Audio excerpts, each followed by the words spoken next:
ಥರ ಮಾಹಿತಿ ಬಂತು. ನಮ್ಮ DCP ಅವರು ಫೋನ್ ಮಾಡಿದ್ರು. ಅದಕ್ಕೆ ಏನಾಗಿದೆ ನೋಡೋಣ ಅಂತ ಬಂದಿದ್ದೀನಿ ಸರ್. ಹೌದು, ಈಗ ಇದು ಇದರದಲ್ಲಿ ಆಧಾರ್ ಕಾರ್ಡ್ ನೋಡಿದಾಗ ಹಾವೇರಿ ಅಂತದೆ. ಇನ್ನು ಮುಂದೆ ತನಿಖೆ ಆದಾಗ ಯಾರು ಏನು ಅಂತ ಗೊತ್ತಾಗುತ್ತೆ. ಅದೇ ಮೆಡಿಕಲ್ ಅಗೇನೆಸ್ಟ್ ಅಂತ ಹೇಳ್ತಾ ಇದ್ದಾರೆ. ಅಲ್ಲೂ ಚಿಕ್ಕಬಳ್ಳಾಪುರಲ್ಲಿ ಹೋಗಿ ನೋಡಿದಾಗ ಗೊತ್ತಾಗುತ್ತೆ ಅದು ಮೆಡಿಕಲ್ ಅಗೇನೆಸ್ಟ್ ಅಥವಾ ಏನದ ಅಂತ ಮಾಹಿತಿ ಸ್ವಲ್ಪ. ಇವರು ಯಾರೂ ಹೋಗಿಲ್ಲ ಅಂತ ಹೇಳ್ತಾ ಇದ್ದಾರೆ. ಅವ್ರು ಯಾರೋ ಟೇಕ್ ಕೇರ್ ಇದ್ದಾರೆ ಅಂತ ಹೇಳಿದ್ದಾರೆ. ಅದು ತನಿಖೆಯಲ್ಲಿ ಪೊಲೀಸ್ ತನಿಖೆಯಲ್ಲಿ ಗೊತ್ತಾಗುತ್ತೆ. ಅಲ್ಲಿ ಯಾರೂ ಇಲ್ಲ, ಮಗು ಬಂದಿದೆ.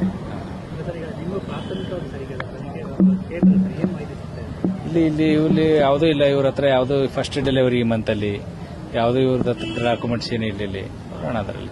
ಅದು ಚಿಕ್ಕಬಳ್ಳಾಪುರಲ್ಲಿ ನೋಡಿದಾಗ ಗೊತ್ತಾಗುತ್ತೆ. ತನಿಖೆ ಮಾಡಿದಾಗ ಅದು ಸಂಪೂರ್ಣ ಮಾಹಿತಿ. ಇದು ಸುದ್ದಿ ಆ ಥರ ಇದೆ. ನೋಡೋಣ, ಮತ್ತೆ ಅದರಲ್ಲಿ ತನಿಖೆ ಆದ್ಮೇಲೆ ಆಗೋವರೆಗೂ ಏನು ಹೇಳೋಕ್ಕಾಗಲ್ಲ. ನೋಡೋಣ. ಹೌದು ಹೌದು. ಇಲ್ಲ, ಅಲ್ಲಿ ಯಾವುದೋ ಕಾಗದ ಪತ್ರ ಇಲ್ಲ. ಇಲ್ಲಿ ಅದು ನೋಡಿದಾಗ ಉಳಿದಿದೆ SOP ಪ್ರಕಾರ ಅದೆಲ್ಲ ನೋಡಿಕೊಂಡು ಡಿಸೈಡ್ ಮಾಡೋಣ.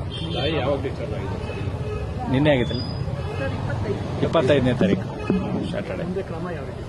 ಈಗ ಅಲ್ಲಿ ನೋಡ್ತೇವೆ, ತನಿಖೆಗೆ ಹಾಕಿದಾಗ ಕ್ರಮ ಆಗ್ತದೆ. ಅದ್ರ ಬಗ್ಗೆ ಆಸ್ಪತ್ರೆ ಮೇಗೂ ಆಗುತ್ತೆ, ಡಾಕ್ಟರ್ಸ್ ಮೇಗೂ ಆಗುತ್ತೆ. ಅದ್ರ ಅಲ್ಲಿ ಚಿಕ್ಕಬಳ್ಳಾಪುರದಲ್ಲಿ ಯಾವ ಆಸ್ಪತ್ರೆಗೆ ದಾಖಲಾಗಿದೆ? ಮಾನಸ ಆಸ್ಪತ್ರೆ ಅಂತ ಭೇಟಿ ಕೊಡ್ತೀವಿ.